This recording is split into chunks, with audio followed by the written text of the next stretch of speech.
नमस्कार, डायलॉगस में आपका स्वागत है। मैं हूं पवन कुमार। भारत की आज़ादी के बाद प्रधानमंत्री पंडित जवाहरलाल नेहरू की सोच थी, देश को राजनीतिक और आर्थिक मजबूती कैसे दी जाए।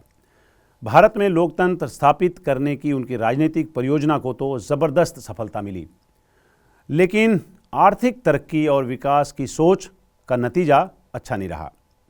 भारी उद्योगों के विकास, पब्लिक सेक्टर का विस्तार और डर के मारे विश्व बाजारों से दूरी से उनकी आर्थिक परियोजना औंधे मुंह गिर गई। क्यों हुआ होगा ऐसा? मशहूर अर्थशास्त्री और नीति निर्माता अरविंद पनागरिया ने एक किताब लिखी है, Nehru development model, history and it's lasting impact. ये पुस्तक नेहरू युग के आर्थिक इतिहास, उस समय के आर्थिक विचार और नेहरू के बाद की आर्थिक नीति निर्धारण पर उसके प्रभाव को विस्तार से देखने का प्रयास है। पनागरिया दुनिया के बड़े नामों में से एक हैं। इनकी ख्याति ऐसे समझिए, अमेरिका से लेकर पूरा यूरोप इनका मुरीद है। कोलंबिया विश्वविद्यालय में अर्थशास्त्र के प्रोफेसर हैं। विश्व बैंक, अंतर्राष्ट्रीय मुद्रा कोष सहित विश्व व्यापार संगठन जैसी संस्थाओं के साथ काम कर चुके हैं। आज उनसे इस किताब पर विस्तार से जानेंगे, साथ ही ये समझेंगे कि भारत को तीसरी सबसे बड़ी अर्थव्यवस्था बनने के लिए क्या करना होगा।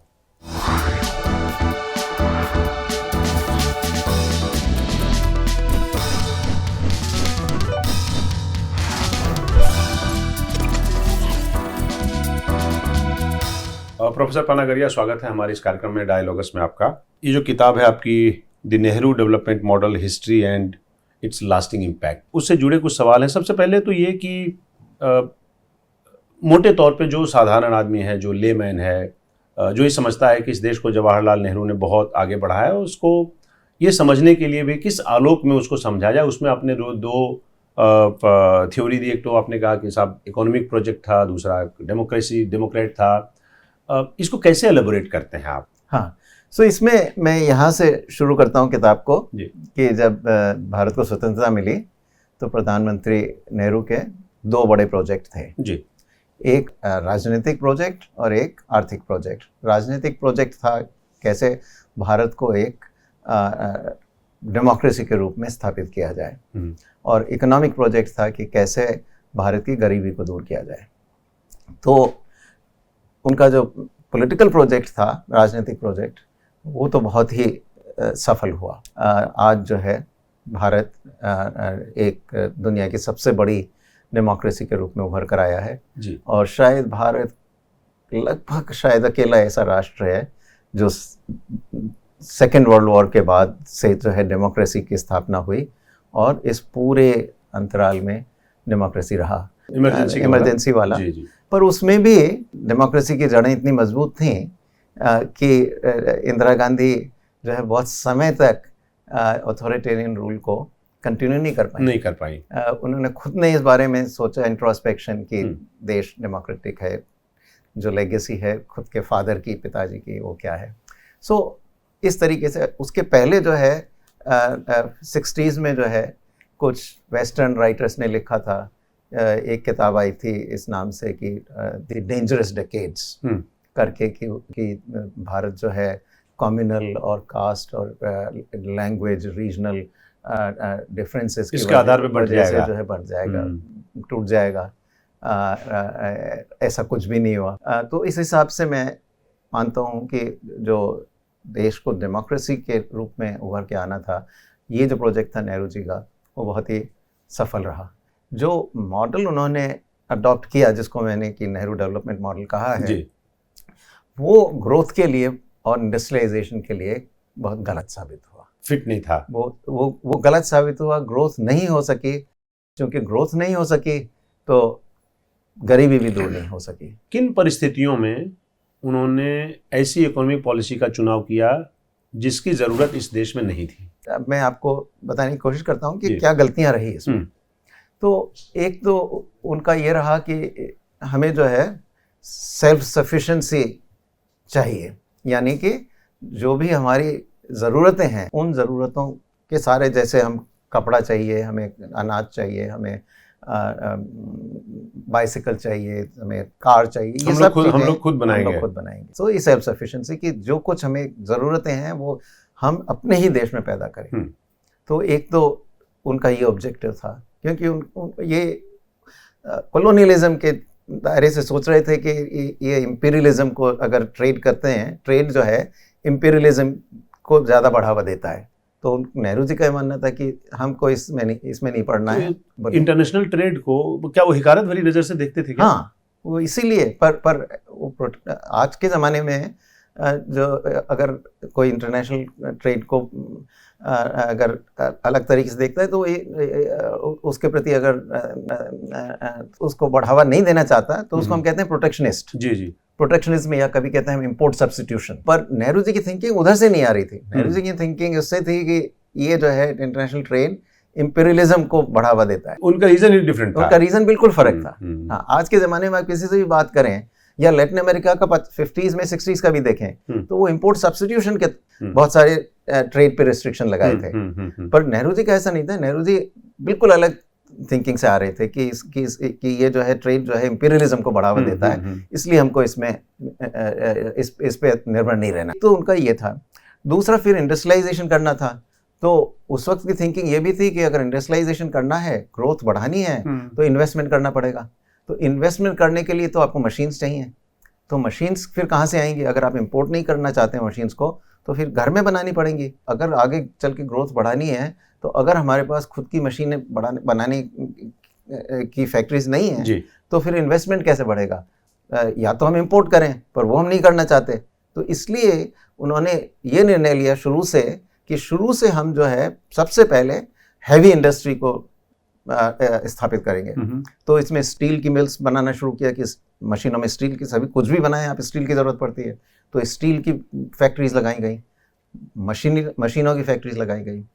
पर इसमें हुआ ऐसा कि हमारा जो प्रोडक्शन, फैक्टर ऑफ प्रोडक्शन कहते हैं, वो तो लेबर था हमारे पास ज़्यादा, बहुतायत से हमारे पास जो है लेबर था, क्योंकि बड़ा देश था, बड़ी जनसंख्या थी, बहुत सारे वर्कर्स थे, वो तो लेबर था। पर हमारी जो है इनकम थी, सालाना आय, वो बहुत कम थी। उसमें से भी हम करीब 7% जो है हम बचाते थे जी। तो इन्वेस्टमेंट के लिए वही 7% जो कि बहुत छोटी सी आय का हिस्सा था, वही हमारे पास उपलब्ध था। पर उसको भी अगर हम सारा हमने स्टील मिल्स और मशीनरी इंडस्ट्री में लगा दिया तो और किसी के लिए बचा ही नहीं, पैसा नहीं बचा। ये जो आपने बड़ी बड़ी फैक्ट्रीज लगाई हैवी इंडस्ट्री की, उसमें कोई खास वर्कर्स आपने नहीं एम्प्लॉय कर पाए, वो अनयूज्ड रह गए, क्योंकि वो तो ऑटोमेटिक, उसमें ज्यादातर मशीन का काम ज्यादा था। वर्कर्स थे पर काफी कम थे, ज्यादा से ज्यादा वो 4-5% जो है हमारे बाबू भी रहे होंगे वर्कफोर्स। हाँ, पर वर्कफोर्स का ज्यादा से ज्यादा 4-5% उसमें लगा जी। बाकी आपकी जो है 95% जो बची, या तो एग्रीकल्चर में रह गई, या वो जो है जिसको हम कहते थे उन दिनों में cottage industry, village industry, house hold industry, small industry, hand industry, कई तरीके से हम उसको कहते थे। तो वर्कर्स उसमें रह गए आपके। तो अब उसमें ये जो है हमारे जो रिसोर्सेज थे, कैपिटल और लेबर, इनका जो सबसे खराब एलोकेशन हो सकता था वही एलोकेशन हुआ। वो साउथ कोरिया, ताइवान, सिंगापुर और बाद में चल के चीन में जो है आगे बढ़ी। और इसी ने जो है इन देशों को बहुत तेजी से आगे बढ़ने एशियन टाइगर्स ने बाद में अपनाया, एशियन टाइगर्स ने जो किया। पर हमने जो है मॉडल अपनाया, हमने वो मॉडल अपनाया है, उसमें जो है एक तो कैपिटल का कोई बहुत अच्छा उपयोग नहीं हो पाया, इधर वर्कर्स को जो है हम कोई खास स्किल इम्पार्ट नहीं कर पाए। आज भी आप देखें कि हमारे वर्कर्स की स्किल बहुत लिमिटेड है 75 साल गुजरने के बाद भी। तो वो जो उस वक्त हमने निर्णय लिए, उसका असर हम आज तक देख सकते हैं। इस गांधी जी इंडस्ट्रियलिस्ट से तो मोहब्बत करते थे, लेकिन इंडस्ट्री से थोड़ा डिसलाइकिंग था उनका। जवाहरलाल नेहरू इंडस्ट्रियलिस्ट से डिसलाइकिंग थी, लेकिन इंडस्ट्री के प्रति बड़ा प्यार था। कैसे इसको आप एलाबोरेट करते हैं? गांधी जी ने उन दिनों में जो है ऐसा नहीं कि इंडस्ट्री को इग्नोर किया, उन्होंने जो है छोटी छोटी इंडस्ट्री इंटरप्रिटेशन अलग बताया। उन्होंने एक तरफ ये भी ठीक है, आप सही कह रहे हैं कि वो उनका ये व्यू भी था गांधी जी का कि भारत जो है गाँव में बसता है, तो गाँव में वो जो छोटी छोटी इंडस्ट्रीज, कॉटेज इंडस्ट्रीज होती हैं, उनको बढ़ावा भी देते थे। पर इस इंडस्ट्री के लिए भी उन्होंने क्या कहा कि ट्रस्टीशिप की थ्योरी उन्होंने दी कि जो है ये इंडस्ट्री तो है, ये है तो इंडस्ट्रियलिस्ट कर रहे हैं इसको जी। पर ये धरोहर भारत की है और ये लोग सिर्फ ट्रस्टी हैं इस बात, ट्रस्टी हैं इस इंडस्ट्री के। तो उनका तरीका दूसरा था। ना नेहरू जी को जो है, नेहरू जी भड़क जाते थे क्या इंडस्ट्रियलिस्ट के नाम पे? नहीं, सी नेहरू जी जो है, नेहरू जी का ये था कि शुरू में जो है सोशलिज्म की थिंकिंग थी, मतलब सोशलिज्म की थिंकिंग सब हमेशा से थी, बाद में भी रही, पर शुरू में जो है बहुत रेडिकल सोशलिस्ट थे, सोवियत यूनियन से भी बहुत प्रभावित थे। तो एक तरीके से अगर देखा जाए उनका अर्ली पीरियड जो है लेट 20s और अर्ली 30s का, और अप टू एटलीस्ट 1936 तक, 1936 तक अगर देखें, जो सारी उनकी राइटिंग सब, क्योंकि उस समय में उन्होंने बहुत स्पीचेस भी बहुत दी, लिखा भी बहुत, तो सब कुछ मिलता है इसका रिकॉर्ड। तो उस वक्त उनका जो है थिंकिंग बहुत रेडिकल सोशलिस्ट की तरह थी, सोवियत यूनियन जो है मॉडल उससे बहुत प्रभावित थे। तो ये पूरी की पूरी कॉपी हमने वहां से की थी? पूरी नहीं की ये, इसलिए क्या हुआ कि नेहरू जी जो चाहते थे कि उनकी थिंकिंग ये थी कि सारी जो बड़ी बड़ी इंडस्ट्री है ये पब्लिक सेक्टर में आ जानी चाहिए, तो वो बहुत नेशनलाइजेशन की बात करते थे। ये लेट 30s की बात कह रहा हूँ मैं। सो लेट 30s में कांग्रेस ने एक कमेटी बनाई थी, द नेशनल प्लानिंग कमेटी। तो नेशनल प्लानिंग कमेटी के करीब 14 मेंबर थे, उनमें 3 या 4 इंडस्ट्रियलिस्ट भी थे। तो लिखा है ना आपने उसमें, हाँ, तो उसमें जो है उस कमेटी में नेहरू जी का आमना सामना होगा। तो वहां इन्होंने देखा कि जो है वो नेशनलाइजेशन की बात करते तो इंडस्ट्रियलिस्ट को पुश बैक करते। तो उसमें जो है नेहरू जी ने अल्टीमेटली इस निर्णय पे पहुंचे, ऐसा लगता है मुझे, क्योंकि इसका रिकॉर्ड बहुत है नहीं, और बाद में नेहरू जी ने उसमें डिस्कवरी ऑफ इंडिया ही एक किताब और लिखी उसके बाद में। पर जो एविडेंस मिलती है उससे ऐसा लगता है कि नेहरू जी ने उस वक्त देखा कि अगर देश को आगे बढ़ाना है तो इन इंडस्ट्रियलिस्ट की जरूरत तो मुझे पड़ेगी, क्योंकि मैं इनके बिना देश को, इंडस्ट्रियलाइजेशन को आगे नहीं बढ़ा सकता। तो उन्होंने फिर मिडवे का बात लिया कि जो है जो नई इंडस्ट्रीज शुरू होंगी उनमें से बहुत सारी इंडस्ट्रीज हम पब्लिक सेक्टर में करेंगे। वही तरीका उनके पास नहीं बच गया था, क्योंकि lack of capital, absence of capital for private corporates, private industries की बात मैं कर रहा हूँ। इतने पैसे नहीं थे कि कैपिटल इंटेंसिव जो इंडस्ट्री है उसमें पैसा वो लगा पाते। तो उसको मैच करने के लिए या उसके एब्सेंस में नेहरू जी की मजबूरी थी कि बड़ी बड़ी इंडस्ट्री में पैसा लगा। क्या ये बात सही है? नहीं, ऐसा हुआ ना कि उनके 2 ऑप्शन थे कि जो पैसा आप टैक्स पेयर से इकट्ठा कर रहे हो, टैक्स रेवेन्यू, उससे या तो आप एग्जिस्टिंग जो इंडस्ट्रीज हैं इनकी प्राइवेट सेक्टर की वो आप खरीद लो, या ऐसा करो कि उनको प्राइवेट सेक्टर में रहने दो और पब्लिक सेक्टर में उस पैसे को लगा के नई इंडस्ट्री शुरू करो। तो उन्होंने देखा कि टोटल हमें आउटपुट बढ़ाना है तो प्राइवेट को भी करने दो, पर पब्लिक सेक्टर में हम अपना पब्लिक पैसा लगाएंगे।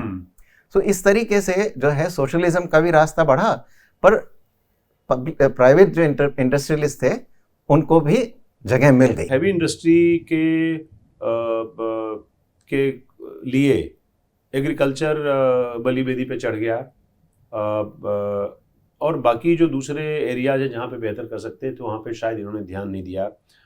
इलेक्ट्रिसिटी पे इनका जोर था कि बड़े बड़े डैम बनाएंगे, इलेक्ट्रिसिटी पैदा करेंगे। हाईली ऑब्सेस्ड थे इलेक्ट्रिसिटी डैम से, हैवी इंडस्ट्री से। हाँ, वो सारे बड़े बड़े प्रोजेक्ट जो सरकार के सेक्टर में, पब्लिक सेक्टर में जो लगाए, वो सब बड़े बड़े प्रोजेक्ट्स थे। और बिजली तो इसलिए लगाना पड़ा था कि अगर ये फैक्ट्री चलानी है तो बिजली की जरूरत पड़ेगी। तो इसका ये भी हुआ। इसके अलावा इसकी कहानी और भी आगे चलती है, क्योंकि ये जो बड़ी फैक्ट्रीज हैं उनके लिए आपको इंजीनियर्स की जरूरत पड़ती है, आपको मैनेजर्स की जरूरत पड़ती है। तो उसके लिए हमने फिर IIT शुरू किए, इंजीनियरिंग के IIMs, मैनेजमेंट के लिए IIM शुरू किए। पर इससे हुआ ये कि पहले से जो है हमारे साधन बहुत कम थे। जैसा मैंने कहा कि उस वक्त जो है कैपिटल ड्राइव हो गया है, उसकी वजह से एजुकेशन जो खास तौर से प्राइमरी एजुकेशन थी वो तो करीब नेग्लेक्ट ही हो गई, बिल्कुल ही नेग्लेक्ट हो गई। एक वो जो उस समय 1960 में जो है एक छोटी सी किताब लिखी थी ये बाहर के इकोनॉमिस्ट से P.T. बावर, तो वो ये लिखते हैं कि जो सेकंड प्लान का हमारा पीरियड था 5 साल का, 1956 से 1961 का, उस प्लान पीरियड में जो प्राइमरी एजुकेशन पे जो डेवलपमेंट एक्सपेंडिचर हमने किया वो एक स्टील मिल में जो पैसा लगा उससे आधा था। ये बात समझ नहीं आई आपने स्टडी की होगी, जब गांधी जी कहते थे कि हिंदुस्तान की आत्मा गांव में बसती है, और उसके बाद सडनली उसके बाद एक प्रधानमंत्री हमारे पास आए जिनसे गलती से या ना समझी से या विलिंगली अनविलिंगली एक पूरा, जिसमें से एग्रीकल्चर नेग्लेक्ट हो गया, इग्नोर हो गया। सो कैसे ऐसा एग्रीकल्चर हुआ होगा? हाँ, तो नेहरू जी ने देखा कि ये एग्रीकल्चर बेसिकली हमें फूड की जरूरत है। सो उसमें हमें एग्रीकल्चर का ध्यान जो है मेनली फूड से रिलेटेड है, पर उससे देश आगे नहीं बढ़ सकता। देश को आगे बढ़ाने के लिए बड़ी बड़ी इंडस्ट्रीज चाहिए, बड़े बड़े फैक्ट्रीज चाहिए, इंडस्ट्रियलाइजेशन होना चाहिए, तेजी से ग्रोथ होनी चाहिए इंडस्ट्री की खास तौर से। सो इस वजह से उनका जो है फोकस हमेशा इंडस्ट्री पे ही ज़्यादा रहा। जब सेकंड 5 ईयर प्लान बन रहा था तो हमारे एक बॉम्बे के इकोनॉमिस्ट से, बॉम्बे स्कूल कहलाता है, तो वहाँ से एक तो वकील थे और उनके ही जो है कॉलीग थे बहुत यंगर, उस वक्त बहुत यंगर थे, PR ब्रह्मानंद। अब दोनों नहीं है अब तो वकील और ब्रह्मानंद ने उस समय में जब सेकंड 5 ईयर प्लान जो है दूसरी पंचवर्षीय योजना का जब आंकलन हो रहा था, तो उन्होंने लिखा कि पेपर्स लिखे पूरे कि हमारा जो है मिली नहीं। नेहरू जी उस वक्त बहुत ही डोमिनेंट लीडर थे, कोई विशेष उस पर किसी ने खास ध्यान दिया नहीं। एरोगेंस था या इग्नोरेंस था उनका? नहीं, इसमें जनरली डोमिनेंट व्यू जो था ना, इसमें ये देखना है कि आपका इकोनॉमिस्ट लोगों का खुद का डोमिनेंट व्यू क्या था। डोमिनेंट व्यू बहुत अलाइन था प्राइम मिनिस्टर नेहरू से, जो उन्होंने तो आप ही की प्रजाति के लोग तो बिल्कुल जो है मेरी जो ट्राइब है उसने उसका रोल बिल्कुल भी पॉजिटिव नहीं रहा। जी। क्योंकि उन्होंने जो है उस वक्त 1 या 2 या 3 या 4 या 5 नहीं, 21 इकोनॉमिस्ट का एक पैनल अपॉइंट किया था, जिन्होंने पूरे सेकंड 5 ईयर प्लान को जो है पूरा उसका जो ड्राफ्ट आउटलाइन था उसको किया, तो उस पर पूरा डिस्कशन किया, खुद के बहुत सारे पेपर्स लिखे, और फिर उन्होंने उस पर जो अपनी रिपोर्ट दी, जो इकोनॉमिस्ट पैनल की जो रिपोर्ट थी, उसमें फुल एंडोर्समेंट कर दिया उसका। उसमें जो है बल्कि अगर उसको आप पढ़ें केयरफुली तो, और उसको मैंने काफ़ी विस्तार से लिखा है इस किताब में इस बारे में, कि वो तो जितना कंट्रोल की ज़रूरत थी जो नेहरू जी के मॉडल को इम्प्लीमेंट करने में, वो उससे भी ज़्यादा कंट्रोल चाहते थे।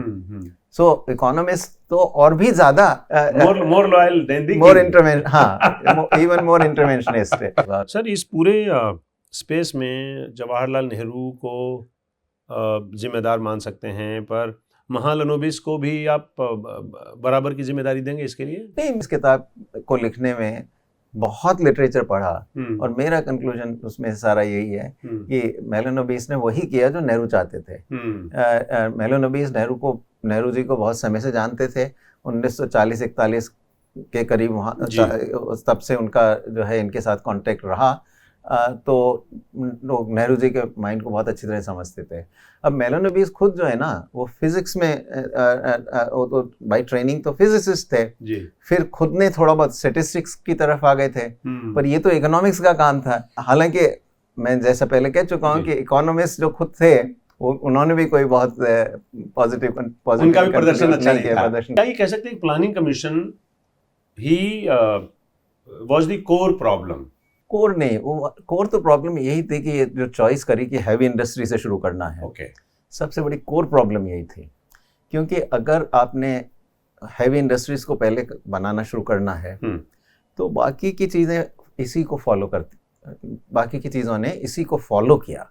इनकी हैवी इंडस्ट्री को बढ़ावा देने के लिए ये सभी चीज़ें, planning commission, licensing of investment, import licensing, ये सब ऑटोमेटिकली इसके साथ आई। हैवी इंडस्ट्री के चक्कर में सर ना तो MSME का भला हुआ, ना कॉटेज इंडस्ट्री का भला हुआ, ना बाकी जो और स्मॉलर यूनिट्स हैं जिसको स्प्रेड कर सकते थे, जिसको प्रॉस्पर कर सकते थे, वो सब इग्नोर हुआ। वो हुआ क्योंकि उससे हुआ ये ना कि आपकी सारी जो थोड़ी बहुत कैपिटल अवेलेबल थी वो हैवी इंडस्ट्री में चली गई, तो इनको तो कोई कैपिटल मिली नहीं ना।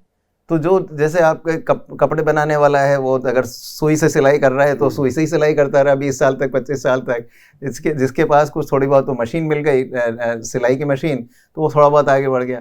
पर दुनिया तो आगे बढ़ रही थी ना, नई नई टेक्नोलॉजीज आ रही थी, नई नई मशीनरी। टेक्सटाइल इंडस्ट्री को आप लें, टेक्सटाइल में हमारा बहुत एडवांटेज था। जो है सन 48 से 50 के बीच में 3 साल का एवरेज हमारा शेयर जो है ग्लोबल मार्केट प्लेस में टेक्सटाइल में हमारा 10% था। आज की तारीख में हार्डली कोई इंडस्ट्री होगी जिसमें हमारा जो है वर्ल्ड मार्केट में शेयर हमारा 10% हो। उस वक्त जापान का भी 10% ही था। फिर 1950s के दौरान जो यूनाइटेड किंगडम और यूएसए, ये दोनों कंट्रीज ने जो है काफ़ी अपना टेक्सटाइल इंडस्ट्री से दूसरी इंडस्ट्रीज में गए, तो उससे जो है ग्लोबल मार्केट में और जगह पैदा हुई। उस जगह को हम भर सकते थे, हम फायदा नहीं उठा पाए, पर हम नहीं उठा पाए। वो सारा जापान का बढ़ा, सारा जापान का बढ़ा। हमने क्या किया, टेक्सटाइल इंडस्ट्री को मशीनरी जो है उसको रिन्यू नहीं करने दिया। ये मशीनरी डिप्रिशिएट पुरानी हो गई थी, तो कॉम्पिटिटिव रहने के लिए नई मशीनरी की जरूरत थी, पर हमने इम्पोर्ट ही नहीं करने दी वो मशीनरी उनको। उसके अलावा हमने उन पे जो है रूल्स रेगुलेशंस इसके लिए जिम्मेदार थे, लाइसेंस परमिट राज टाइप सब कुछ था। हाँ, तो ये इसीलिए हुआ ना कि मैं जो कहानी बता रहा था आपको कि प्लानिंग कमीशन को लाना पड़ा पहले बात तो, कि कौन सी मशीनरी बनेगी, कौन सा फर्टिलाइजर बनेगा, कौन सा केमिकल बनेगा, ये सब प्लानिंग कमीशन तय करने लगा। फिर जिनकी एक्सपर्टीज ये है नहीं, कोई एक्सपर्ट, और ये क्राइटेरिया तो आप कैसे निर्णय करोगे कि कौन सा केमिकल बनाना है, कौन सा फर्टिलाइजर बनाना है, कौन सी मशीन बनानी है, कौन सा स्टील बनाना है, ये सब तो आप बैठ के एडहॉक वे में आप तय कर रहे हो कि अच्छा इतना ये बना लो, इतना ये बना लो, टारगेट्स फिक्स कर रहे हो आप। अब उन टारगेट्स को जो है इम्प्लीमेंट करने के लिए आपको कोई एजेंसी चाहिए, तो कुछ तो आपने पब्लिक सेक्टर में दे दिए कि भाई ठीक है, आप टैक्स मनी जो आ रहा है उसको लेकर आप इन्वेस्ट करो, बनाओ। पर प्राइवेट सेक्टर का क्या करोगे? तो इसलिए इन्वेस्टमेंट लाइसेंसिंग बनानी पड़ी, क्योंकि प्राइवेट सेक्टर तो दूसरी इंडस्ट्रीज में जाता है ना। अगर फुल्ली छूट होती तो प्राइवेट सेक्टर जो है जहाँ पे प्रॉफिट ज्यादा है वहां जाएगा, वो हैवी इंडस्ट्री में क्यों आएगा? जो प्लानिंग कमीशन ने जो इंडस्ट्रीज तय करी हैं उनमें अगर लाना है तो इन्वेस्टमेंट लाइसेंसिंग की जरूरत पड़ी। सो हमने कहा कि कोई भी अगर ज्यादा बड़ा इन्वेस्टमेंट करना चाहता है 10 लाख रुपए से भी ज्यादा का, तो आपको उसमें जो है लाइसेंस लेना पड़ेगा। तो उधर लाइसेंस हो गया। अब आपको मशीनरी इंपोर्ट करनी पड़ेगी मान लो, तो उसके लिए भी लाइसेंस चाहिए आपको, फॉरेन एक्सचेंज चाहिए, इन्वेस्टमेंट लाइसेंस, इंपोर्ट लाइसेंस भी लग गया कि हाँ, तो लाइसेंस और फिर फॉरेन एक्सचेंज कंट्रोल हो गया, क्योंकि फॉरेन एक्सचेंज लिमिटेड था। तो अब वो क्या होता था, हर 6 महीने जो है आपको रॉ मटेरियल्स अगर इंपोर्ट करते हो आप, तो हर 6 महीने आपको जो है मिनिस्ट्रीज के पास, कई मल्टीपल मिनिस्ट्रीज इसमें इन्वॉल्व होती थी, आपको फॉरेन एक्सचेंज का एलोकेशन चाहिए, आपको इंपोर्ट का लाइसेंस चाहिए, और आपका इन्वेस्टमेंट लाइसेंस तो है ही है। तो आपकी आधी एनर्जी तो जो है इन सारे लाइसेंसेस को प्रोक्योर करने में लगी रहती थी। अच्छा सर, मैं इससे पहले की बात करूंगा, जब हम लोगों ने बैंकों का राष्ट्रीयकरण किया 69 में, हाँ, बैंक्स बड़े फ्रेगमेंटेड थे, स्कैटर्ड थे, बैंकों में इतनी ताकत नहीं थी कि वो बड़ी फंडिंग कर सकें, यहाँ के जो इंडस्ट्रीज है उसकी ज़रूरतों को पूरा कर सकें। मतलब हैवी इंडस्ट्री से इतर बात में कर रहा हूँ, जो लोग उस समय इंडस्ट्री चलाना चाहते थे। क्या ये बात जवाहरलाल नेहरू को पता थी कि बैंकों के पास पैसे नहीं हैं, उनको कैसे मतलब ये काम पहले भी हो सकता था, छोटे छोटे बैंक थे, उनकी खुद की ताकत नहीं थी, ये ज़रूरत इंदिरा गांधी ने बाद में समझी कि इस देश में बड़े बैंकों की ज़रूरत है, या मतलब कोई और एस्पेक्ट्स बैंकों के नज़र आए उस पीरियड में? क्या महसूस नहीं किया नहीं, इस देश में बैंकिंग को? नहीं, बैंकों की कहानी अलग है, ये नहीं है बैंकों की कहानी। एक तो क्या हुआ था कि शुरू में तो एक इंपीरियल बैंक था, उसका तो राष्ट्रीयकरण जो है नेहरू जी ने कर दिया था, वो आज स्टेट बैंक ऑफ इंडिया के नाम से जाना जाता है। तो वो तो 1955 में हो गया था। और एयर इंडिया का भी जो है राष्ट्रीयकरण नेहरू जी ने किया था, तो बाद में आ सकते हैं। पर मैंने कहा नेहरू जी ने बहुत ज्यादा राष्ट्रीयकरण नहीं किए, वो इस थिंकिंग के आधार पर कि आउटपुट हमको जो है तेजी से इकोनॉमी को बढ़ाना है, तो जो प्राइवेट सेक्टर कर रहा है उसको प्राइवेट सेक्टर करने दो, जो पब्लिक सेक्टर में हम कर सकते हैं हम आगे बढ़ेंगे। ना बैंकिंग में जो समस्या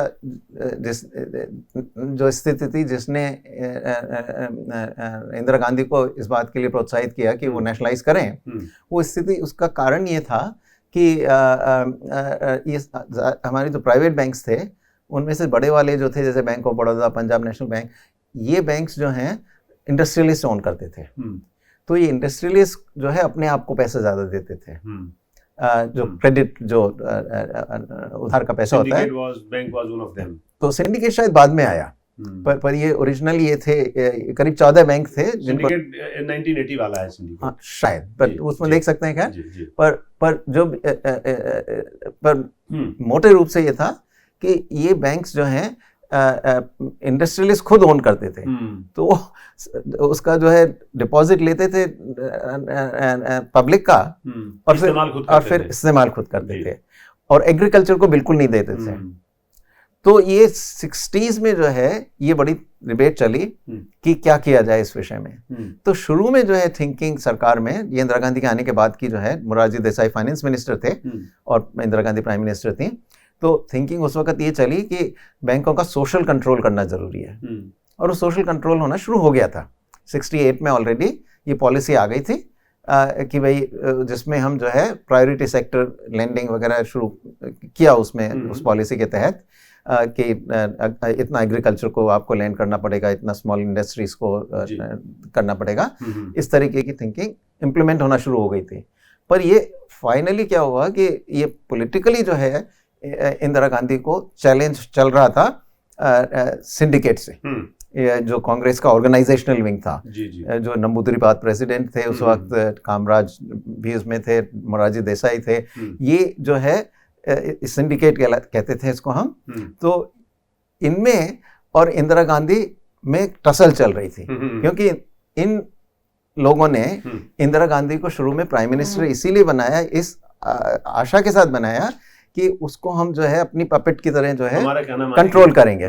पर धीरे धीरे जब उनको लगा कि इंदिरा गांधी खुद का बेस बिल्डअप कर रही हैं और धीरे धीरे चैलेंज खड़ा कर रही हैं, तो ये टेंशन जो है ओपन में आया। और फाइनली ये जो लास्ट ब्लो लगा वो तब हुआ जबकि जो है राष्ट्रपति जाकिर हुसैन की डेथ हो गई, तो नया राष्ट्रपति चुनना था।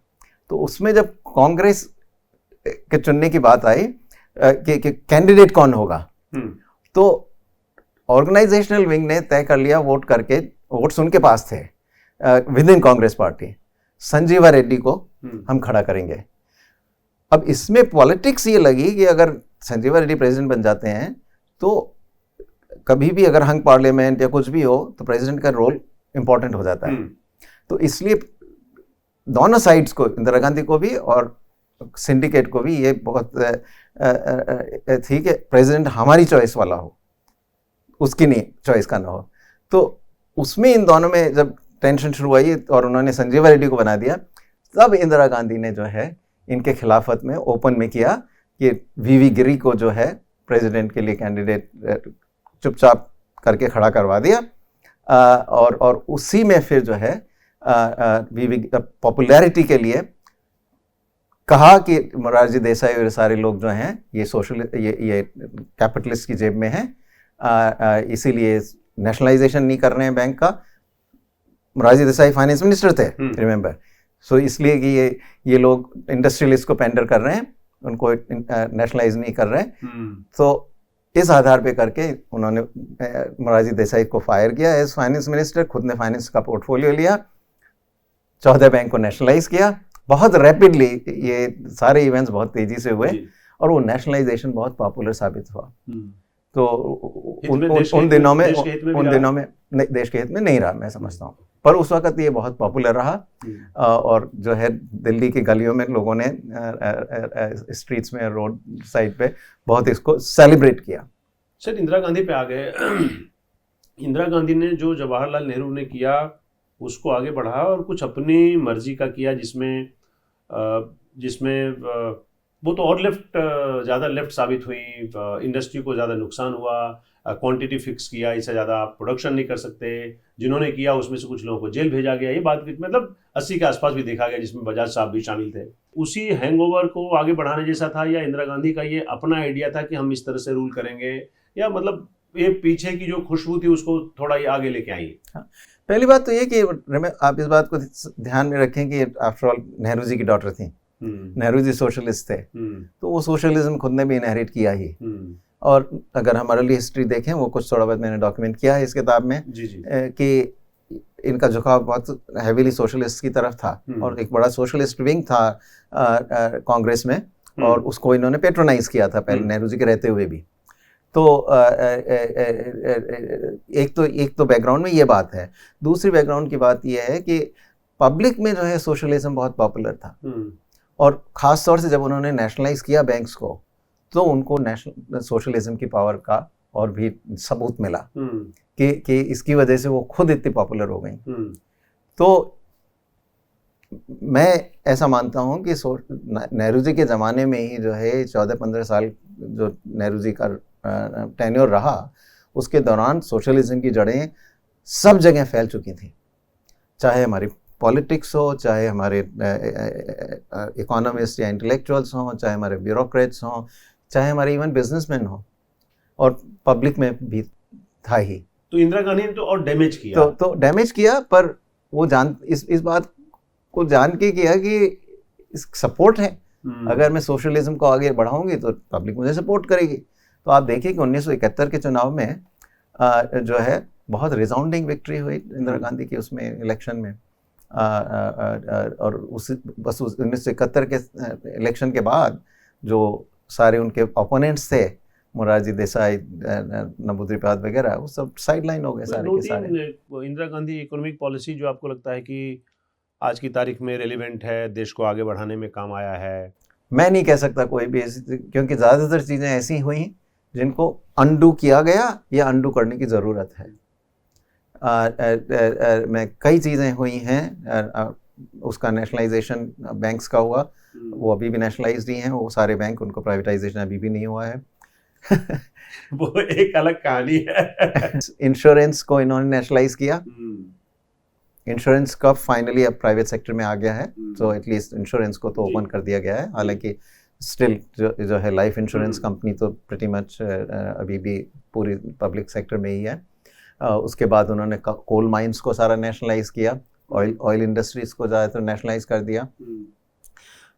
एक उन्होंने कानून और बनाया था उस वक्त अर्बन लैंड को पे सीलिंग लगाने का, कि अगर एमआरटीपी भी लाया था बड़े शहरों में। एमआरटीपी उसके पहले आ ही गया था, एमआरटीपी 1969 में आ गया था, 69 में आ गया था। वो बड़ा डैमेजिंग साबित हुआ। तो वो भी डैमेजिंग साबित हुआ, क्योंकि उन्होंने उसके तहत जो बड़ी कंपनियां थी उन पे और भी रेस्ट्रिक्शन लगा दिए गए, उन पे डबल रेस्ट्रिक्शन हो गया। लाइसेंसिंग तो थी इफरात, इतनी हिकारत, इतना डर, इतना गुस्सा, मतलब इस देश के डेमोक्रेटिकली इलेक्टेड प्रधानमंत्री के दिल में इंडस्ट्रीज के खिलाफ? नहीं, गुस्सा वाली बात नहीं थी इसमें सवाल ये है कि पॉपुलिज्म जो था ना, वो सोशलिज्म का था, और हर इंसान इसमें, आप ये सोचिए कि इसकी खिलाफत कौन कर रहा है। उस वक्त के परिप्रेक्ष्य में अगर आप देखें तो उसकी खिलाफत कौन कर रहा है? कोई इंटेलेक्चुअल नहीं लिख रहा, कोई इकोनॉमिस्ट तो लिख ही नहीं रहा। 2-3 आपको लिखने वाले मिल जाएंगे, शायद एक नैनी पालके वाला थे जो इस विषय में लिखे, शायद सबसे इन्फ्लुएंशियल लोगों में। एक अर्लियर पीरियड में स्वतंत्र पार्टी जरूर आई थी, तो सी राजगोपालाचारी, मीनू मसानी, पीलू मोदी, इन लोगों ने कुछ जो है नेहरू को पुशबैक किया था, पर इनकी पॉलिटिकल पावर कुछ थी नहीं, और इन्फ्लुएंशियल नहीं थे। और आप ये देखिए कि आगे चलकर स्वतंत्र पार्टी खुद ही खत्म हो गई ना, फिनिश्ड। जो इंदिरा गांधी ने किया प्रीवी पर्सेस को खत्म करने का, वो भी सोशलिस्ट मूवी ही था एक तरीके से देखा जाए तो वो ठीक रहा, वो बिल्कुल ठीक रहा। तो एक बात इस वाली को सर्टनली हम कह सकते हैं कि ये करेज का भी something of A courageous step by Indira Gandhi, पर वो ठीक भी बिल्कुल रहा, पर स्टिल पार्ट ऑफ सोशलिज्म। तो ये सब कदम जो उन्होंने उठाए सब बहुत पॉपुलर थे, किसी ने इसकी खिलाफत नहीं की। अब उस वक्त के जो है इकोनॉमिक्स में भारी पड़ रहा था 100%। नॉट ओनली पॉलिटिक्स, इकोनॉमिस्ट खुद तो वो तो इकोनॉमिक्स के तरीके से देखना चाहिए ना, पर वो इकोनॉमिक्स वाले खुद भी सोच रहे थे कि ये देश के लिए अच्छा है। 1970 में एक पहली किताब जो है सीरियस किताब इस विषय पर आई, प्लानिंग फॉर इंडस्ट्रियलाइजेशन। ये किताब लिखी थी जगदीश भगवती और पद्मा देसाई ने जी। इसमें इन्होंने उस वक्त लिखा कि इसको थोड़ा सा हम बहुत ज़्यादा कर रहे हैं, ये इसका इंडस्ट्रियल जो लाइसेंसिंग है इसका हमें स्कोप कम करना चाहिए, इकोनॉमी को लिबरलाइज करना चाहिए। पहली किताब सीरियसली लिखी गई, पर उसको सभी ने क्रिटिसाइज किया। जितने रिव्यूज़ लिखे गए उस किताब के, सारे रिव्यूज़, इंक्लूडिंग एक हमारे प्रधानमंत्री मनमोहन सिंह ने भी उसका एक रिव्यू लिखा। उन्होंने भी फिर ये लिखा कि your classical economics doesn't have all the answers. ऐसा करके उन्होंने भी उसको अल्टीमेटली क्रिटिसाइज किया। तो उस वक्त जो है कोई भी लिबरलाइजेशन के विषय में बात ही नहीं कर रहा था, सभी सपोर्टिव थे। एक सवाल सिर्फ ये था कि कौन ज़्यादा सपोर्टिव है, कौन कम सपोर्टिव है, पर ओपोनेंट कुछ कोई विशेष नहीं थे। जैसे मैंने कहा कि ओकेशनल आपको नन्ही पलके कोई वाला आशा की किरण नहीं दिखी आपको जो 1977 में सरकार बनी, थोड़ा सा देखिए आप, थोड़ा सा डेविएट होने का, आप देखिए, कुछ बिल्कुल करने का। बिल्कुल 1977 का जो है जब मोरारजी देसाई आते हैं तो आप सोचेंगे कि शायद अब कुछ अलग होगा, क्योंकि मोरारजी देसाई तो इनके ओपोनेंट थे ना, वो तो कंजर्वेटिव माने जाते थे, उनको उनका आइडेंटिफिकेशन था कि ये तो इंडस्ट्रियलिस्ट के साथ हैं। कब कुछ भी परिवर्तन उन्होंने नहीं किया, जो इंदिरा गांधी ने किया था उसी को पूरा चलाते रहे। ओनली एक बड़ी चीज उन्होंने जो करी वो जो है हमारे स्मॉल स्केल इंडस्ट्रीज का रिजर्वेशन था कि कई सारे प्रोडक्ट्स जो हैं सारे लेबर इंटेंसिव प्रोडक्ट्स, जैसे क्लोथिंग इंडस्ट्री है आपकी, टेक्सटाइल्स, फुटवेयर, सारे जो लाइट आपकी जो है सोइंग मशीन्स हैं, बाइसिकल्स हैं, ये सारी चीजें जो है स्मॉल स्केल इंडस्ट्रीज के लिए रिजर्व की हुई थी, बहुत छोटे छोटे एंटरप्राइजेस के लिए। तो कोई बड़ी कंपनी उसमें इन्वेस्ट नहीं कर सकती थी। तो उसकी जो लिस्ट थी उसमें उन्होंने 300-400 प्रोडक्ट और ऐड कर दिए। तो ये सो वो उस मतलब हंसी अब आती है, ऑपोजिट डायरेक्शन में जाने के बजाय वो उसी डायरेक्शन में और आगे चले गए। उन्होंने भी क्यों उधर से ही लिया, मतलब नेहरूवियन मॉडल से क्यों लिया उन्होंने भी? सर इंदिरा गांधी के बाद हम लोग आप राजीव गांधी की छोटी सी चर्चा आपने की है, क्योंकि ज़्यादा वक्त नहीं मिला राजीव गांधी को, और अल्टीमेटली ऐसा लगा कि 86 के बजट के बाद फिर वो भी थोड़े से डाइल्यूट हो गए, दबाव में, डर के मारे, या पॉपुलिज्म का सहारा लेने के लिए। कैसे उसको कैसे एक्सप्लेन करते हैं आप? सर जब राजीव गांधी के में आते हैं, ये एक राजीव गांधी जो है इस सारी कहानी में अलग किरदार है, क्योंकि राजीव गांधी जो है पहले तो पढ़ने चले गए थे यूनाइटेड किंगडम, इंग्लैंड में पढ़ने चले गए थे। फिर करीब 1970 के आसपास वो वापस लौटे, तो उन्होंने दिल्ली फ्लाइंग क्लब ज्वाइन किया। दिल्ली फ्लाइंग क्लब ज्वाइन करके फ्लाइंग लाइसेंस लेकर फिर वो इंडियन एयरलाइंस के पायलट बन गए। एक साइड स्टोरी है कि मैं 1974 में जब पहली बार अमेरिका गया तो मैंने जयपुर से दिल्ली भी एक फ्लाइट ली थी, तो उस फ्लाइट को राजीव गांधी चला रहे थे। तो पर राजीव गांधी ने जो है ये करीब 1970 का दशक जो था उसमें इंडियन एयरलाइंस के पायलट रही है। उस दौरान में इन्होंने सोशलिज्म को फ्रॉम द रिसीविंग साइड महसूस किया। तो वो बिल्कुल बाहर भी रहते तो वहाँ की अर्थव्यवस्था फर्क थी जो यूके में रहे।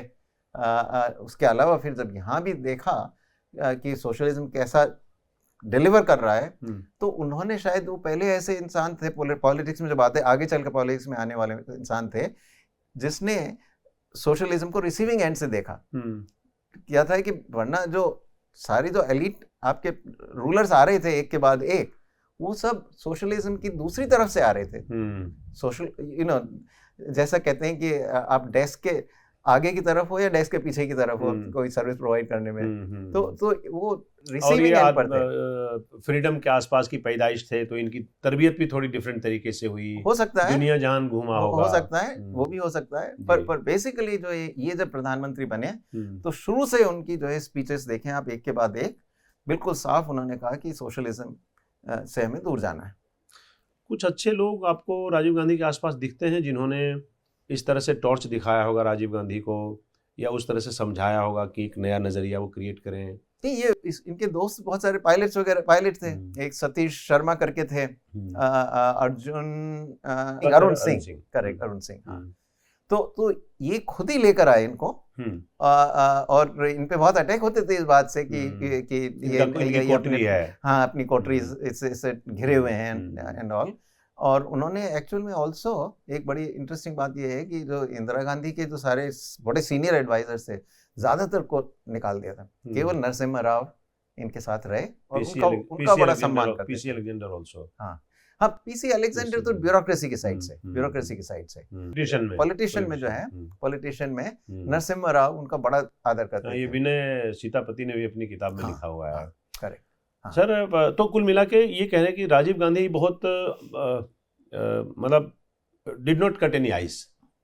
नहीं कर नहीं पाए वो, इसलिए तो इसलिए पहला जो बजट उन्होंने दिया 85-86 का पहला बजट, उसमें तो बहुत सारे लिबरलाइजिंग रिफॉर्म्स उन्होंने दिए। ट्रेड को भी लिबरलाइज किया, दूसरी चीज़ें में इंडस्ट्री में भी जो है इन्वेस्टमेंट लाइसेंसिंग को कम किया, उसके प्रभाव को भी कम किया कई अलग अलग तरीके से।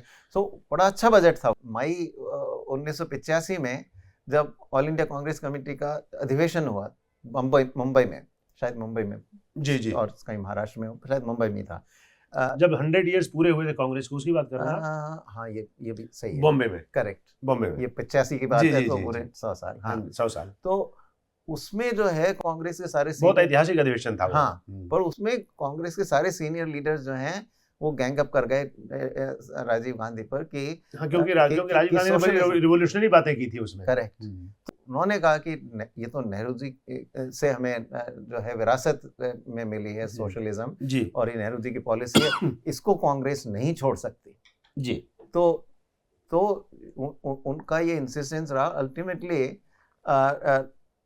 कांग्रेस वर्किंग कमेटी ने जो बदलाव राजीव गांधी ने उस बजट में लिखे थे 85-86 वाले बजट में, उनको स्वीकार तो कर लिया, पर बदले में उन्होंने ये मांगा कि सोशलिज्म का एंडोर्समेंट आपको करना पड़ेगा आपकी स्पीच में। तो बाद में जो स्पीच दी अधिवेशन खत्म होने लास्ट में, जो एक कांग्रेस प्रेसिडेंट का जो स्पीच होता है कंक्लूडिंग रिमार्क जैसा, हाँ, तो उसमें फिर राजीव गांधी को सोशलिज्म एम्ब्रेस करना पड़ा। हालांकि उन्होंने फिर भी उसको सोशलिज्म को रीडिफाइन कर दिया, बोला कि सोशलिज्म कोई का मतलब ये थोड़ा ही है कि आप अमीरों को दबा के और नीचे गरीब बना दो, गरीबों को ऊपर उठाने का मतलब है सोशलिज्म। सो थोड़ा रीडिफाइन किया, पर वहाँ से जो है कांग्रेस के सीनियर लीडर्स ने ऑलरेडी जो है राजीव गांधी को बैकफुट पे। सर, इतना जटिल मॉडल, इतना जटिल इकोनॉमी कर दिया, उसमें से एक इंसान आता है 1991 में और अपनी टीम बनाता है, मैं नरसिम्हा राव की बात कर रहा हूँ, और परिस्थितियाँ रातों रात यू टर्न लेती हैं। ये वो मतलब एक उस व्यक्तित्व की खासियत ऐसी थी, हालात ऐसे थे, मजबूरी थी, या ऐसा लगा कि अब इस तरह से देश नहीं चल सकता, कुछ करना ज़रूरी है? कैसे इसको डिफाइन करते हैं एक अर्थशास्त्री के तौर पे आप? All of the above. आपने जो सारी बातें कही हैं वो सब उन सब का रोल है इसमें। क्योंकि क्या हुआ कि एक बात तो ये हुई कि जब राजीव गांधी ने लिबरलाइजेशन की बात की, तो हालांकि वो खुद सफल नहीं हुए, पर इससे दरवाज़ा खुला। सरकार के अंदर भी कुछ लोग ऐसे थे जिनका इकोनॉमिक्स बैकग्राउंड था, जो बाहर से पढ़कर आए थे या बाहर रहकर आए थे, जो इस बात को महसूस करते थे कि अब समय आ गया है, हमें लिबरलाइज करना चाहिए। तो उनको जो है कुछ रास्ता मिला, तो ये डिबेट बढ़ना शुरू हुई। तो धीरे धीरे ये जो है, जब 1990 तक हम आते हैं, तो इंटरनल थोड़ा इस विषय पर कंसेंसस बनना, एटलीस्ट कुछ लोगों में, नॉट सरकार एज ए होल, पर कुछ लोगों में। यहाँ तक कि इवन जो है वीपी सिंह जो प्रधानमंत्री रहे राजीव गांधी के हार के बाद 1989 से 1990 तक 11 महीने, तो उस समय में उन्होंने भी खुद एक काफी लिबरल इंडस्ट्रियल पॉलिसी लिखी थी। उसको उन्होंने पार्लियामेंट में पुटअप भी कर दिया था, पर वो फिर इम्प्लीमेंट नहीं हो पाई। पर वो इंडस्ट्रियल पॉलिसी करीब करीब जो नई इंडस्ट्रियल पॉलिसी 1991 में नरसिम्हा राव लाए, उसके बराबर उसके करीब 2/3 में उतना आ गई थी वो। तो हालांकि फिर नरसिम्हा राव वाली जो है 1991 वाली पॉलिसी, वो कुछ और भी आगे गई। सो ये एक तो ये अंदर चल रहा था, ये थे ये। इसके अलावा 1991 में क्या क्या चीज़ों से फायदा हुआ? एक तो जो है सोवियत यूनियन, जिसके आधार पर हमने हमारी अर्थव्यवस्था को पूरा बनाया था, वो खुद कोलैप्स कर गया। तो जो आर्ग्यूमेंट हम देते थे कि 1950 में दे सकते थे कि देखो सोवियत यूनियन इतनी सक्सेसफुल है, वो आर्ग्यूमेंट तो रहा नहीं, सोवियत यूनियन वो इरेलेवेंट हो गया, खुद कोलैप्स कर गई। उसके अलावा ये हुआ कि चीन जो है वो हमसे भी ज़्यादा सोशलिस्ट था, वो तो कम्युनिस्ट था, सोशलिस्ट के, हम तो सोशलिस्ट मिक्स्ड इकोनॉमी वाले थे। वो तो टोटल कम्युनिस्ट था, सारे मीन्स ऑफ प्रोडक्शन के ओनरशिप पूरी सरकार की थी। तो एग्जांपल हमारे पास था, वो खुद ही बदलने लगा, वो खुद ही बदलने लगा।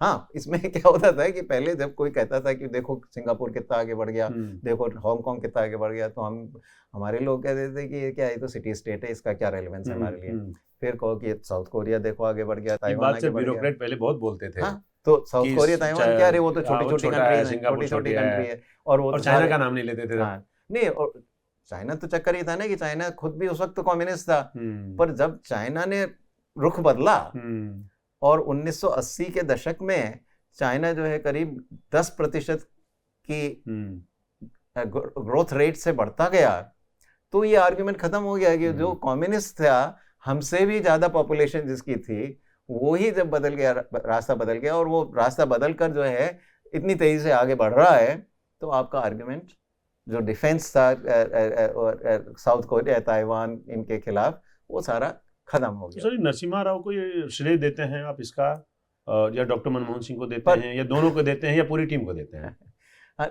श्रेय सबका टीम का होगा, पर इसमें एक एलिमेंट और हमें एक्नॉलेज करना चाहिए कि फिर इस वक्त इकोनॉमिक क्राइसिस भी हुआ, बैलेंस ऑफ पेमेंट्स क्राइसिस हुआ, जिससे रास्ता खुला। ना इसमें अगर श्रेय की बात है अगर किसी को, तो निश्चित रूप से सबसे बड़ा श्रेय तो नरसिम्हा राव को ही जाता है जी, क्योंकि इस समय पर आपको ऐसे लीडर की जरूरत थी जो पॉलिटिकली सेवी हो, जो पॉलिटिकली इस सारे रिफॉर्म प्रोसेस को नेविगेट कर सके। क्योंकि जो है मंशा राजीव गांधी की भी थी, पर वो पॉलिटिकल सेवी नहीं था उनमें, वो पॉलिटिशियन थे ही नहीं, तो इस वजह से पॉलिटिकली कह सकते हैं कि नाइव थे। तो इस वजह से वो उनकी मंशा सही होते हुए भी जो है रास्ता नहीं निकाल पाए। नरसिम्हा राव जो है पॉलिटिकली सेवी। अच्छा सर, चाइना ने शुरू किया इकोनॉमिक लिबरलाइजेशन 1979 में, हमने किया 1991, 12 साल का फर्क है, लेकिन जो आउटकम में देखते हैं उसमें पता नहीं कितना फर्क है, आप ज्यादा बेहतर बताएंगे। नहीं, आउटकम में काफ़ी फ़र्क है, क्योंकि अभी भी हमारा जो है ना पर कैपिटा इनकम करीब चौथाई के करीब है, या शायद 20% ही है, एक 5वां हिस्सा ही है। सो अभी भी हम इतना आगे नहीं बढ़ पाए। जिस तेज़ी से चाइना बढ़ा उस तेज़ी से हम नहीं बढ़ पाए, फ़र्क है, इसमें कोई दो राय नहीं हो सकती। क्योंकि चाइना जो है 3 दशक ऐसे रहे जब करीब करीब 10% की दर से बढ़ता रहा। हमारी ग्रोथ अच्छी हुई है, पर हमारी ग्रोथ 7% के आसपास लगभग रही है। तो वो जो 3% का फर्क है वो बहुत बड़ा फर्क है। सर, जो 10 साल यूपीए का था उसको आप यथास्थिति मानते हैं? वो यथास्थिति, इनफैक्ट यथास्थिति से भी बुरा हुआ, क्योंकि यूपीए 2 को अगर आप देखें जी, तो उसमें फिर से सोशलिज्म ने स्ट्राइक किया। आप देखें, लैंड एक्विजिशन एक्ट को देख लें, राइट टू एजुकेशन एक्ट को देख लें, रेट्रोस्पेक्टिव टैक्सेशन को देख लें, कई सारे जो हैं लास्ट के 2 साल जो थे 12-13 और 13-14, उनमें इतने सारे हमारे सारे प्रोजेक्ट्स थे इंफ्रास्ट्रक्चर के, जिसमें सोशलिज्म की छाप आ गई, सब स्टक हो गए। नहीं, छाप क्या, वो स्टक हो गए, वो एनवायरमेंटल क्लियरेंस ही नहीं मिलती थी। वो एनवायरमेंटल क्लियरेंस में भी नहीं देने में भी सोशलिज्म की ही छाप थी उसमें, क्योंकि ब्यूरोक्रेट्स की वजह से, ब्यूरोक्रेट्स पॉलिटिकल दोनों ही थे। एनवायरमेंटल मिनिस्टर थे जयराम रमेश, तो ने क्लियरेंस देना ही बंद कर दिया करीब करीब। तो जिस बहुत स्ट्रॉन्ग इतना एनवायरमेंटलिज्म का होना, ये ठीक है, एनवायरमेंट को प्रोटेक्ट करना जरूरी है, पर इसका मतलब ये नहीं है कि आप पूरा डेवलपमेंट ही रोक दें। There is a trade off. So environment को भी आप नर्चर करें, पर देश को भी तो आगे बढ़ाना पड़ेगा, और वो सारे प्रोजेक्ट्स की जो है एनवायरमेंटल क्लियरेंसेस देना ही बंद हो गया। तो कई चीज़ें ये हुई उन दिनों में, तो यथास्थिति से भी आई वुड से कि खराब हुआ। उस यूपीए 2 के समय में खास तौर से बस एक रिफॉर्म हुआ उस यूपीए 2 के टाइम पे, वो था रिटेल ट्रेड को खोलना। रिटेल ट्रेड को ओपनिंग दी गई, फॉरेन इन्वेस्टर्स को रिटेल ट्रेड में दिया गया। तो ये एक रिफॉर्म जरूर हुआ यूपीए 2 के समय। मोदी जी के 10 साल के कार्यकाल को आप देखते हैं कि इन्होंने क्यों लिया 96 से जितना रिफॉर्म्स किया था, नरसिम्हा राव ने उसके बाद इनको लगा कि उसको आगे बढ़ाया जाना चाहिए। इसको कैसे एक्सेप्ट और एक्सप्लेन करते हैं आप? हाँ, नहीं, इसमें ऐसा कि खासतौर से 2014 में जो इलेक्शन इन्होंने लड़ा, वो रिफॉर्म के प्लेटफॉर्म पे ही लड़ा। और जो है एक सभी में ये उस वक्त स्थिति आ गई थी कि यूपीए के दौरान जो है सारा जो प्रक्रिया थी रिफॉर्म्स की वो रुक चुकी थी। तो सभी ये महसूस कर रहे थे कि अब बदलाव की बहुत ज़्यादा ज़रूरत है। तो इसके रिवाइवल का, तो इसलिए उस प्लेटफॉर्म पे जीत कर आई है। तो अब जब तक by the time prime minister Modi आए, जो रिफॉर्म्स करने को रहे थे वो सारी ज़्यादातर मुश्किल रिफॉर्म्स थे। इसमें आप जीएसटी वाला रिफॉर्म देख लें या इंसॉल्वेंसी बैंक्रप्सी कोड का रिफॉर्म देख लें, बहुत डिफिकल्ट, फार्म लॉज का आप देख लें, लेबर लॉज का देख लें। फार्म लॉज पे कुछ कर नहीं पाए हम लोग, पर बहुत मुश्किल रिफॉर्म था। फिर भी हिम्मत करके उन्होंने किया जी। हालांकि फाइनली वो कानून तो पास हो गए थे, पर फाइनली वो विड्रॉ करने पड़े क्योंकि पंजाब ने इसके खिलाफ आंदोलन किया, जिसको वो कन्विंस नहीं कर पाए, फाइनली उसको ख़त्म करना पड़ा। तो एग्रीकल्चर पे डिपेंडेंस है, वो और कम करने की ज़रूरत है क्या बहुत शिद्दत से? नहीं, इसी एग्रीकल्चर में हमारा क्या है कि आउटपुट तो अच्छा खासा है, कोई दिक्कत नहीं है, और उतनी ज़रूरत भी है, क्योंकि जनरली पॉलिटिकल थिंकिंग हमारे यहाँ यही है कि एग्रीकल्चर में थोड़ी हमको ये उस समय से चली आ रही है। उसका कारण है कि मिड 60s में हमारी एग्रीकल्चर की स्थिति बहुत खराब थी। नेहरू जी के immediately afterwards 2 back to back drought हुए, तो उसमें हम अमेरिका पे बहुत आधारित हो गए थे। तो उस वक्त की बड़ी याद जो है लोगों के दिमाग में, आपको पता, और शास्त्री जी थे, मुझे तो याद है पूरा कि हमारे फूड की इतनी कमी हो गई थी कि उन्होंने सबसे कहा कि देश के हर नागरिक को एक दिन जो है व्रत कर रखना चाहिए, एक हफ्ते में एक दिन एक ही बार खाना खाएं। ये स्थिति थी। तो और उस वक्त के जो प्रेसिडेंट थे जॉनसन, उनके साथ इंदिरा गांधी का अनुभव इस विषय में बहुत खराब रहा, क्योंकि इंदिरा गांधी, हमारे यहाँ ड्राउट हो रहा था तो इंदिरा गांधी कोशिश कर रही थी कि भाई आप अनाज भेजिए, और वो जब बहुत ऐसी स्थिति लगने लगती थी कि हाँ अब तो भूखमरी हो जाएगी, लोग जो है भूख से मर सकते हैं, तब जाके कोई एक आध शिप रिलीज कर देते थे। तो वो खुद ही कहते थे कि I am keeping India on ship to mouth. तो ये बड़ी ह्यूमिलिएशन की बात थी। तो इसलिए हमारे देश में ये एक पूरी कंसेंसस है कि भाई हमें जो है खाने की जो है आत्मनिर्भर बनना है, कि ये स्थिति फिर से कभी नहीं आनी चाहिए। तो उस हिसाब से हम आत्मनिर्भर हैं निश्चित रूप से। और उसको रखना भी है। पर जहाँ हमारी ज़्यादा मुश्किल है एग्रीकल्चर को लेकर, वो ये है कि फार्मिंग एक्टिविटी में जो है वर्कफोर्स का बहुत बड़ा हिस्सा है। हमारी जो है करीब 45-46% जो है हमारी वर्कफोर्स एग्रीकल्चर में लगी हुई है। रिड्यूस करने की जरूरत है। पर अगर क्योंकि अगर कोई भी मॉडर्न कंट्री है, अगर हम विकसित भारत की जो बात कर रहे हैं 2047 तक, तो कोई भी देश ऐसा विकसित देश मैं नहीं सोच सकता कोई भी ऐसा है विकसित देश जिसमें इतनी ज़्यादा जो है ऑलमोस्ट आधी आपकी जो है श्रम बल, उसका आधा हिस्सा जो है कृषि में लगा हुआ हो। अच्छा सर, ये हिंदू रेट ऑफ ग्रोथ जब हम इस्तेमाल करते हैं तो ये बड़ा इंसल्टिंग, बड़ा एम्बैरेसिंग जैसा लगता है। इससे कैसे निजात पाएंगे हम? नहीं, पर वो तो पुरानी बात हो गई ना। वो तो उस वक्त जब हम 3.5-4% से ग्रो कर रहे थे तब ये बात यूज की गई थी। उसके बाद तो हम 7-8% से ग्रो कर ही रहे हैं पिछले तो अब वो कोई बात नहीं है।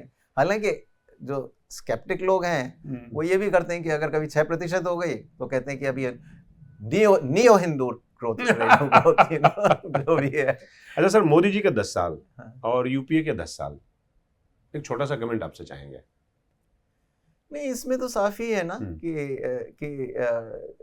यूपीए के समय भी ग्रोथ तो हुई, पर मैं इसका सारा श्रेय जो है नरसिम्हा राव और प्रधानमंत्री अटल बिहारी वाजपेयी को देता हूँ, क्योंकि ये जो सारे रिफॉर्म्स प्रधानमंत्री नरसिम्हा राव और प्रधानमंत्री अटल बिहारी वाजपेयी ने किए, उसके आधार पर सारी ग्रोथ हुई। क्योंकि यूपीए ने ऐसा कुछ नहीं किया पहले वाले में भी जिससे कहे कि जिससे ये सोचा जाए कि ये ग्रोथ हुई। क्योंकि 2003-4 जो हमारा फिस्कल ईयर है 2003-4 वाला, वो अटल बिहारी वाजपेयी जी का आखिरी साल था उसमें 7.9% करीब उनका किया हुआ इम्प्लीकेशन उसके बाद में उन्होंने बोया, इन्होंने काटा निश्चित। जी जी। क्योंकि अगर आप देखें तो उनका आखिरी जो साल था 3-4, उसमें करीब 8% ग्रोथ हुई। उसके बाद यूपीए का पहला, दूसरा, तीसरा साल, इन सभी सालों में 8% ग्रोथ हुई। पर आप पूरा इतिहास देख लें उन सालों का कि यूपीए ने क्या ऐसा किया जिसकी वजह से ये ग्रोथ हुई। अगर आप देखें कुछ भी ऐसा कदम उन्होंने नहीं उठाया, खासतौर से अगर 4-5 को देखें तो कुछ किया ही नहीं ना, बिकॉज एग्री नहीं कर पा रहे थे। वो कॉमन मिनिमम प्रोग्राम की बातें चल रही थी और कॉमन मिनिमम प्रोग्राम में कोई रिफॉर्म नहीं था, बल्कि रिफॉर्म्स को रोकने के सारे प्रोविजन थे उसमें। सो इफ यू अगर आप देखें तो कुछ हुआ नहीं। सो वो जो ग्रोथ हुई उसका सारा श्रेय जो है, मैं तो जो है प्रधान जो पिछले 2 बड़े मतलब जिन्होंने 5 साल और 6 साल जो है देश को चलाया, उनको देता हूँ, प्रधानमंत्री राव और प्रधानमंत्री वाजपेयी जी को। सर, इंटरनेशनल ट्रेड में जवाहरलाल नेहरू का कोई ध्यान नहीं था, दिलचस्पी नहीं थी, पसंद नहीं करते थे, ये कंटिन्यू रहा। सडन जो चेंज, सब्सटेंशियल चेंज जो देखते हैं वो नरसिम्हा राव के बाद हमने देखा। मतलब हम जैसे जो लोग जो कम अर्थशास्त्र जानते हैं वो ऐसा समझते हैं। हम इंटरनेशनल ट्रेड में बहुत अब इंटीग्रेट हो गए हैं। हम लोग कहाँ पाते हैं आज की तारीख में इंटरनेशनल ट्रेड में विज़-अ-वी 50 इयर्स बैक? हाँ, अब आप देखें ना, तो जैसे आप देखिए 2050 भी जाने की जरूरत नहीं है। आप अगर 2002 के ट्रेड के अगर आंकड़े देखें, 2002 में हमारा टोटल जो है गुड्स ट्रेड, मर्चेंडाइज एक्सपोर्ट्स जिसको कहते हैं, मर्चेंडाइज एक्सपोर्ट्स जो सामान है, सर्विसेज का अलग बात कर सकते हैं। तो सिर्फ जो है गुड्स हैं, मर्चेंडाइज, उनका एक्सपोर्ट सिर्फ $50 बिलियन था। तो 50 बिलियन यानी कि उस समय की करेंसी के हिसाब से, अभी की करेंसी के हिसाब से, उस समय की करेंसी के हिसाब से, हाँ उसी समय की करेंसी। अभी कन्वर्ट करना चाहते हैं या उस समय? नहीं, चलिए, उस वक्त की करेंसी के हिसाब से $50 बिलियन हमारा था। 2011 में 10 साल में ये 6 गुना बढ़कर 300 बिलियन हो गया जी, $300 बिलियन। कोई भी चीज हमारे देश में 6 गुनी नहीं हुई सिर्फ 1 दशक में।